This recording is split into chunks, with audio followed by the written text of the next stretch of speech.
শ্রেষ্ঠ বীর, এই শতাব্দীর শ্রেষ্ঠ বীর, ফিলিস্তিন ফিলিস্তিন জিন্দাবাদ জিন্দাবাদ। নদী থেকে সমুদ্র ফিলিস্তিন হবে মুক্ত।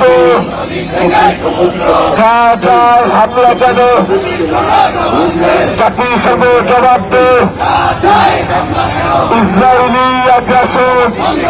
সম্মানিত তৌহিদি জনতা, সম্মানিত মানিকগঞ্জবাসী, আমরা এতক্ষণ পর্যন্ত জুমার নামাজের পর থেকে এই পর্যন্ত দীর্ঘ সময় যাবৎ যে তিনটা বিষয়ের উপরে আলোচনা শুনেছি।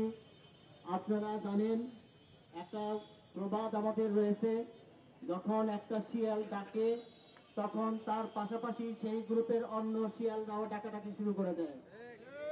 আমরা দেখতে পেয়েছি যখন ফিলিস্তিনের মুসলিম ভাইদের উপরে ওই বর্বর হানাদার জেকে বসা ইসরায়েল যখন গাজার ভূখণ্ডকে দখল করলো, গাজার ভূখণ্ডের উপরে যখন হামলা করলো, তখন তাদের সহযোগিতায় আমেরিকা সহ এগিয়ে আসলো, তাদেরকে অস্ত্র দিয়ে তাদের সহযোগিতা করলো।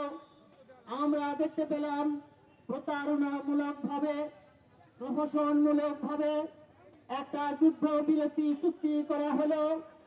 এরপর যখন সেই বিরতি যখন চলছে, এর মধ্যে গাজার মুসলিমরা যখন ঐক্যবদ্ধ হতে শুরু করেছে, তারা যখন চিন্তা ভাবনা শুরু করেছে তাদের ভূখণ্ডকে কিভাবে পুনর্গঠন করা যাবে, মুসলিম বিশ্ব যখন সেই ভূখণ্ডকে গড়ে তোলার জন্য পরিকল্পনা গ্রহণ করছে, ঠিক সেই মুহূর্তে আমেরিকার সেই মোড়ল আবার ইসরায়েলকে দিয়ে সেই মুসলমান নির্যাতিত ফিলিস্তিনের গাজাবাসীর উপরে রাতারাতি আবার বোমা বর্ষণ করে প্রায় 5 শতাধিক ছেলে, নারী, পুরুষ এদেরকে শাহাদাত বরণ করিয়েছে।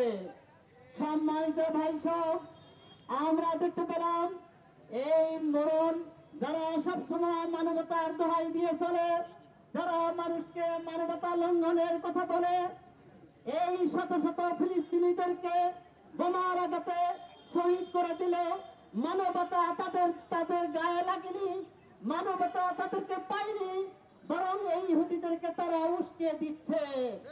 সম্মানিত তাওহীদি জনতা, আমরা সবাই জানি এই ইহুদিরা